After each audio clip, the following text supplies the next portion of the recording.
Welcome everyone. Further, we are discussing today this topic organ specific and tissue specific manifestation. Organ से किसी विशिष्ट organ और किसी विशिष्ट टिश्यू पर जो प्रभाव होता है छोटे छोटे माइक्रोब्स का, डिजीज पैथोजेंस का, वो देखो क्या होता है. The disease causing microbe enter the body दो these different means. Where do they go then? देखो, जो बीमारी फैलाने वाले माइक्रोब्स है वो हमारी बॉडी के अंदर एंटर तो कई तरीकों से होते हैं, लेकिन एंटर होने के बाद में वो जाते कहाँ पे? The body is very large when compare to the microbes. जो छोटे छोटे जीवाणु हैं उनके मुकाबले हमारी बॉडी तो बहुत बड़ी है. So there are many possible places, organ और tissues, where they could go. तो इनमें से कई जगह ऐसी हैं, जैसे कि ऑर्गन हो गए या टिश्यू हो गए, तो वहाँ पर ये जा सकते हैं. Do all microbes go to the same tissue और ऑर्गन, और do they go to the different one? तो क्या हर कोई जो एंटर होने वाला पैथोजन है वो एक ही टिश्यू पर जाता है या डिफरेंट अलग अलग बॉडी पार्ट के अलग अलग टिश्यू के पास जाता है? वो समझने की कोशिश करते हैं. Different species of microbes seem to have evolved to home in on different part of the body. तो जो डिफरेंट स्पीसीज होती हैं माइक्रोब की, जैसे कि वायरस हो गए, बैक्टीरिया हो गए, फंगाई हो गए, प्रोटोजोआ, तो उन सब का बॉडी के अंदर जगह घर अलग अलग होता है, वो अलग अलग पार्ट के अंदर जाते हैं. In part this selection is connected to their point of entry. तो ये सिलेक्शन किस पे बेस्ड होता है? वो किस तरह से एंट्री करते हैं बॉडी के अंदर, एंटर किस तरह से होते हैं. If they enter from the air via the nose they are likely to go to the lungs. अगर वो एयर के द्वारा, हवा के अंदर मौजूद होने के बाद में नाक के द्वारा, नोज के जरिए बॉडी के अंदर एंटर होते हैं, तो वो कहाँ जाएंगे? लंग्स के अंदर. This is seen in the bacteria causing tuberculosis. तो ये कहाँ देखा जाता है? ज़्यादातर वो बैक्टीरियाज के अंदर देखा जाता है, जो कि टीबी के लिए रेस्पॉन्सिबल होते हैं bacteria. If they enter through the mouth they can stay in the gut lining like typhoid causing bacteria. अब कुछ बैक्टीरिया अगर एंटर माउथ के जरिए हो रहे हैं, नाक के या नोज के जरिए नहीं होके कहाँ से हो रहे हैं? माउथ के जरिए, तो वो गट के अंदर या स्टोमक के अंदर चले जाएंगे. ठीक है, स्टोमक के अंदर. एग्जाम्पल के तौर पर टाइफाइड कॉजिंग बैक्टीरिया, पानी के साथ चले जाने वाले जो टाइफाइड जैसी बीमारी कर देते हैं. और they can go to the liver like the viruses that cause jaundice. और वो लीवर के अंदर भी जा सकते हैं, जो कि पीलिया जैसे रोग के लिए रेस्पॉन्सिबल होते हैं, और वो वायरस होते हैं. ठीक है, तो अलग अलग स्पीसीज अलग अलग जाके अपना काम कर रही है, कुछ लीवर के अंदर, कुछ स्टोमक के अंदर, कुछ लंग्स के अंदर. But this need not always be the case. हमेशा ऐसा ही हो ये जरूरी नहीं है, वो कई अलग अलग जगह पर भी जा सकते हैं. An infection like HIV that comes into the body via the sexual organs will spread to lymph nodes all over the body. जो HIV वायरस है जिससे एड्स फैलता है, वो सेक्सुअल ऑर्गन के जरिए हमारी बॉडी के अंदर एंटर होता है, और वो ब्लड के अलावा जो प्लाज्मा से बना हुआ, देखो हमारी बॉडी के अंदर दो तरह के फ्लूइड होते हैं. फ्लूइड का मतलब लिक्विड है ना. तो वो लिक्विड दो तरह के होते हैं. एक तो ब्लड होता है, वो लिक्विड फॉर्म होता है. एक होता है लिम्फ, जिसको हिंदी में लसिका बोलते हैं. लिम्फ भी प्रोटीन, लिम्फ के अंदर भी प्रोटीन होता है, और वो हमारी बॉडी के अंदर एंटीबॉडी बनाने में हेल्प करते हैं. तो इस तरह से वो लिम्फ के अंदर, लिम्फ जिसके अंदर चलता है वो छोटी छोटी सी वेन्स होती हैं, जैसे ब्लड चलता है ना आर्टरीज वेन्स के अंदर, तो उसी तरह से लिम्फ भी लिम्फ नोड्स के अंदर चलता है. उन लिम्फ नोड्स के अंदर बैक्टीरिया जा सकते हैं, वायरस जा सकते हैं. Malaria causing microbes entering through a mosquito bite. अब कुछ मलेरिया फैलाने वाले जो वायरस होते हैं, जब मच्छर अपन को काटता है तो मच्छर के साथ में, काटने के साथ में वो बॉडी के अंदर डायरेक्टली एंटर कर जाते हैं, तो उसको हमें एंटर करवाने की जरूरत नहीं होती. Will go to the liver, और ब्लड के अंदर एंटर होके कहाँ जाएगा, लीवर के अंदर, and then to the red blood cell, और साथ ही में आरबीसी के ऊपर। ब्लड के अंदर आरबीसी, डब्ल्यूबीसी और प्लेटलेट्स ये होती हैं। द वायरस कॉजिंग जापानीज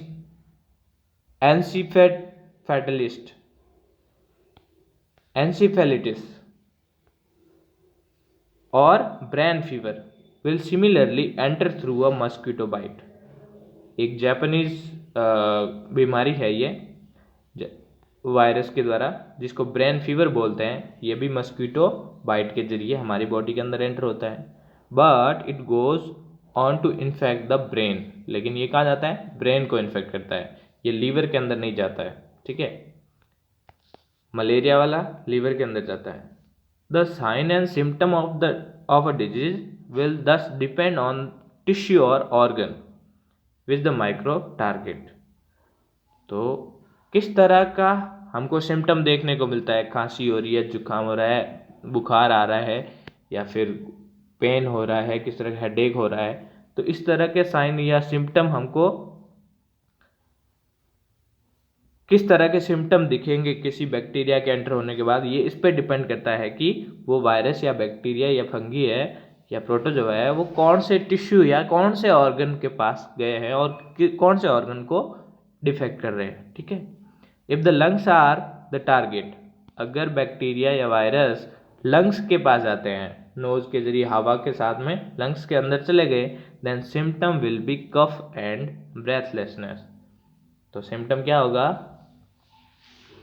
कफ हो जाएगा, आपको खांसी हो जाएगी और सांस लेने में प्रॉब्लम हो जाएगी। If the liver is targeted, अगर हमारा बॉडी के लीवर के अंदर वो चले जाते हैं, लीवर उनका टारगेट हो, दे विल बी जॉन्डिस, तो हमें पीलिया जैसा हो जाएगा। If the brain is the target, अगर हमारा ब्रेन टारगेट होगा, we will observe headache, vomiting, fits और अनकॉन्शियसनेस। तो ब्रेन होने पर उसमें दिमाग में हेडेक होना शुरू हो जाएगा, वॉमिटिंग होनी शुरू हो जाएगी और बेहोशी जैसी हालत हो जाएगी। We can imagine what the symptom and sign of an infection will be if we know what the target tissue or organ is and the function that are carried out by this tissue or organ.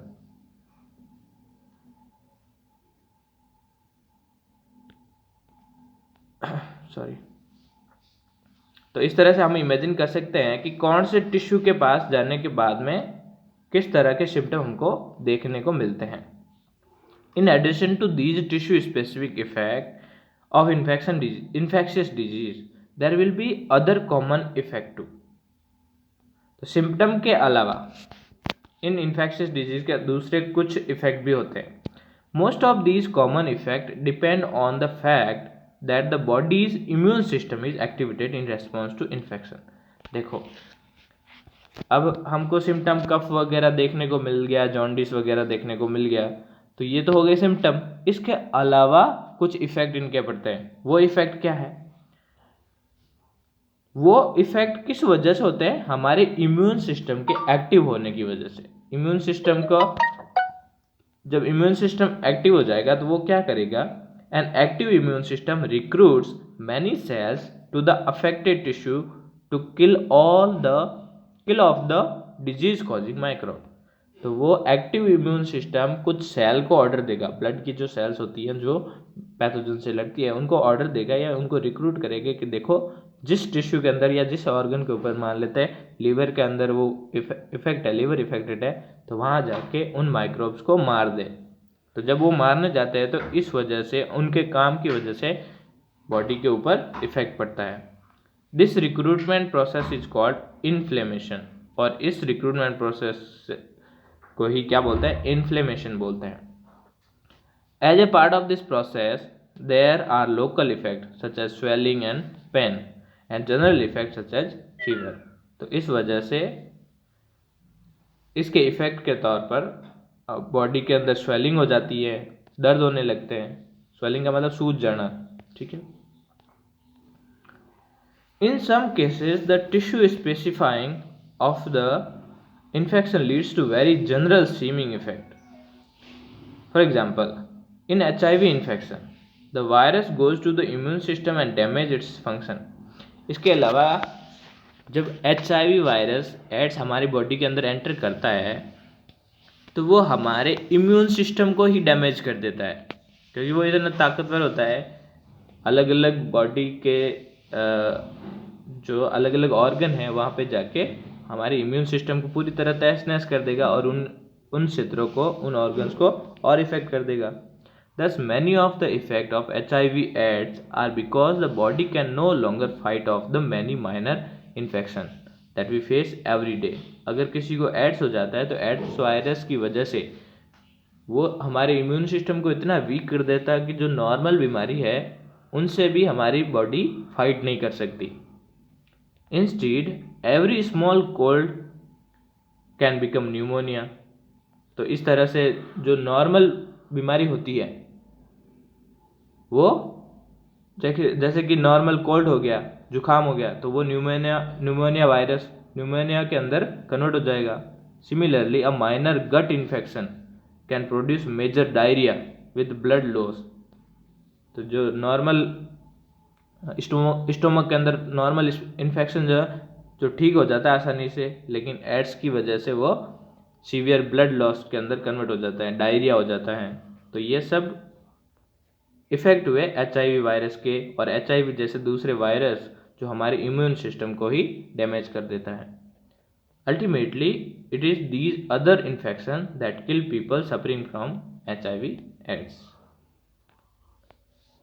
जिसको HIV AIDS हो रखा है तो उसके मौत होने का main कारण है दूसरे इन्फेक्शन जो इम्यून सिस्टम के डैमेज होने की वजह से हो जाते हैं। It is also important to remember that the severity of diseases manifestation depend on the number of microbe in the body। अब इसके अलावा ये भी ध्यान रखना चाहिए कि कोई भी बीमारी बहुत ज़्यादा सीवियर, बहुत गंभीर कब हो जाती है, जब नंबर ऑफ माइक्रोब्स ज़्यादा होते हैं। अगर कीटाणु कम होंगे, जीवाणु कम होंगे, माइक्रोब्स कम होंगे तो वो डिजीज़ का इफेक्ट भी हमारी बॉडी पर कम पड़ेगा। If the number of microbes is very small, the disease manifestation may be minor और unnoticed। हमें पता भी नहीं चला कि हमारी कोई बीमारी हो रखी है, या फिर उसका जो प्रभाव है, मैनिफेस्टेशन है, वो बहुत कम होगा। But if the number is of the same microbe large, the disease can be severe enough to be life threatening। और अगर माइक्रोब्स की जो नंबर ऑफ माइक्रोब्स है वो बहुत ज़्यादा है तो उस डिजीज़ का, उस बीमारी का इफेक्ट लाइफ थ्रेटनिंग हो सकता है, जीवन और मृत्यु का सवाल हो सकता है। ठीक है। The immune system is a major factor that determines the number of microbes surviving in the body. Immune system ही ये बताता है, डिटरमाइन करता है कि हमारी बॉडी के अंदर एंटर होने वाले माइक्रोब्स की संख्या कितनी है, वो कितने नंबर में है। We shall look into this aspect a little later in the chapter. इसके बारे में और देखेंगे अभी। Principle of treatment. ट्रीटमेंट का सिद्धांत क्या है, हम किसी को अगर बीमारी हो रखी है तो उसको ठीक करने के लिए कौन कौन सी बातें ध्यान में रखते हैं। What are the steps taken by your family when you fall sick. जब आप बीमार पड़ते हैं तो आप फैमिली को क्या कदम उठाने चाहिए। Have you ever thought why you sometimes feel better if you sleep sometimes. और आपको ऐसा महसूस हुआ होगा जब आप सोते हैं तो आपको अच्छा महसूस होता है। When does the treatment involve medicine। और ट्रीटमेंट के अंदर मेडिसिन की जरूरत कब पड़ती है। Based on what we have learned so far, it would appear that there are two ways to treat an infectious disease। तो हमने जितना अभी तक सीखा है उसके अनुसार हम ये बता सकते हैं कि किसी भी डिजीज को ठीक करने के लिए दो तरीके हैं, उसको ट्रीट करने के दो तरीके हैं इन्फेक्शियस डिजीज को ठीक करने के लिए। पहला क्या हो सकता है, one would be to reduce the effect of the disease and the other to kill the cause of disease. पहला तो काम कर सकते हैं कि उसका जो इफेक्ट है, जैसे कि पेन हो रहा है बॉडी के अंदर, हेडेक हो रहा है, कफ हो रहा है, तो उसके इफेक्ट को कम कर दो, फीवर वगैरह हो रहा है। और दूसरा उन वायरस को जिनकी वजह से ये हो रहा है उनको ख़त्म कर दो। फॉर द फर्स्ट, जो पहला है, ये इफेक्ट को कम करना है, we can provide treatment that will reduce the symptom. तो हम ऐसा ट्रीटमेंट दे सकते हैं जो हमारे सिम्टम्स को कम कर सकता है, जो दिख रहे हैं सामने की हेडेक हो रहा हो तो हेडेक कम किया जा सकता है। The symptom are usually because of inflammation, और ये सिम्टम किस वजह से होता है? इन्फ्लेमेशन। हमारी इम्यून सिस्टम के वर्क करने की वजह से जो वर्कलोड हो जाता है, जो सेल है बॉडी की सेल, प्रोटेक्टिंग सेल, वो जाएगी उनसे लड़ेगी, तो लड़ने की वजह से बॉडी स्वेलिंग हो जाती है। तो ये इन्फ्लेमेशन की वजह से होता है। For example we can take medicine that bring down fever. तो अगर हमको बुखार हो रखा है, बुखार इन्फ्लेमेशन की वजह से होता है, तो बुखार को कम करने के लिए अपन मेडिसिन ले सकते हैं। या फिर रिड्यूस पेन, अगर हमको पेनिंग हो रही है तो उसको भी रिड्यूस करने के लिए मेडिसिन ले सकते हैं। लूज मोशन हो रहा है तो उसको रोकने के लिए।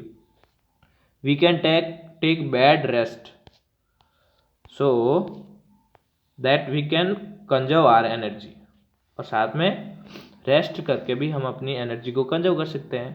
This will enable us to have more of it available to focus on healing. तो ये ठीक करने में हमें बहुत मदद करता है।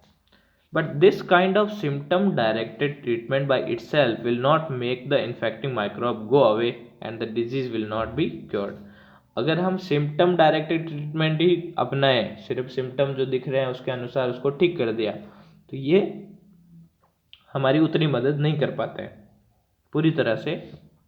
हमारी बॉडी उन इन्फेक्शन माइक्रोब्स को ख़त्म नहीं कर पाती है।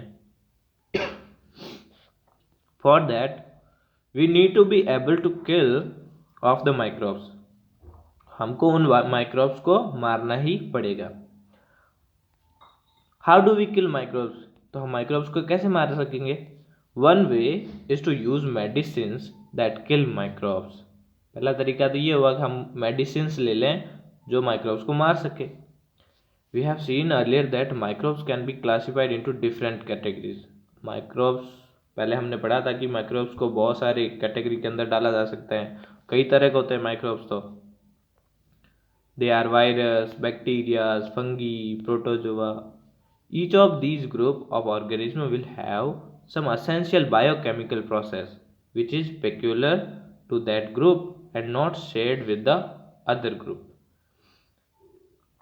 तो ये सब ग्रुप के अपने अपने तरीके से केमिकली डिफरेंट होते हैं। वायरस और बैक्टीरिया, उनका केमिकल फॉर्म देखें तो वो डिफरेंट होता है, तो इसलिए वो किसी डिफरेंट ग्रुप के होते हैं, उनका काम डिफरेंट होता है। तो वो एक जैसा काम नहीं करते, एक जैसा ग्रुप में शेयर नहीं होते वो। दीज प्रोसेसेस में be pathways of the synthesis of new substance और respiration. These pathways will not be used by us either. For example, our cells may make new substances by a mechanism different from that used by bacteria. We have to find a drug that blocks the bacterial synthesis pathway without affecting our own.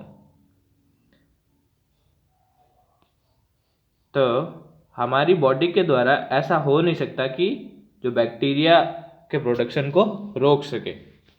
तो हमको इस तरह से कोई बनाना पड़ेगा जो bacteria हमारे body के अंदर मौजूद है, तो ऐसी दवाई या मेडिसिन बनानी पड़ेगी, ऐसा सब्सटेंस बनाना पड़ेगा जो उनकी ग्रोथ को रोक सके। This is what is achieved by the antibiotics, और ये एंटीबायोटिक्स की मदद से आसानी से किया जा सकता है। That we are all familiar with, और जिसके बारे में हम सभी जानते हैं, एंटीबायोटिक के बारे में सभी जानते हैं। Similarly, there are drugs that kill protozoa such as malaria parasites etc. तो जो मलेरिया का पैरासाइट है, मलेरिया जिसकी वजह से होता है, वो एक प्रोटोजोआ होता है, तो उसको भी मारने के लिए ये एंटीबायोटिक्स का यूज किया जा सकता है। One reason why making antiviral medicine is harder than making antibacterial medicine is that virus have few biochemical mechanism of their own. देखो, जो बैक्टीरिया है, बैक्टीरिया को आसानी से जो मेडिसिन आती है एंटीबायोटिक्स, उनकी मदद से आसानी से ख़त्म किया जा सकता है। लेकिन जो वायरस होते हैं, वायरस सबसे खतरनाक है, तो उनके लिए एंटीवायरल मेडिसिन बनाना थोड़ा मुश्किल होता है, क्योंकि हर एक वायरस एक जैसा नहीं होता, उनका खुद का अपना अपना मैकेनिज्म होता है, उनका जो बनावट है वो अपनी अपनी खुद की अलग अलग होती हैं। They enter our cell and use our machineries for their life process. तो वो हमारी बॉडी के अंदर एंटर होते हैं और वो अपनी हमारे बॉडी के द्वारा जो प्रोड्यूस मशीनरी है उसी का यूज करते हैं जिंदा रहने के लिए। लेकिन बैक्टीरिया वगैरह ऐसा नहीं करते, वो अपनी बॉडी के अनुरूप ही काम करते हैं। This means that there are relatively few virus specific target to aim at. तो यहाँ पर ऐसा हो सकता है कि कुछ ही ऐसे ठिकाने हो, कुछ ही ऐसे बॉडी के अंदर मैकेनिज्म हो जो आसानी से उन पर वायरस पर टारगेट कर सके। Despite this limitation, there are now effective antiviral drugs, for example, the drug that keep HIV infection under control। और इसके अलावा इस लिमिटेशन के बाद भी हमारे पास ऐसे कई इफेक्टिव एंटीवायरल ड्रग्स हैं, एंटीवायरल दवाइयां हैं जो HIV इन्फेक्शन को कंट्रोल में रखती हैं, HIV वायरस के इन्फेक्शन को कंट्रोल में रखती हैं। Thank you all.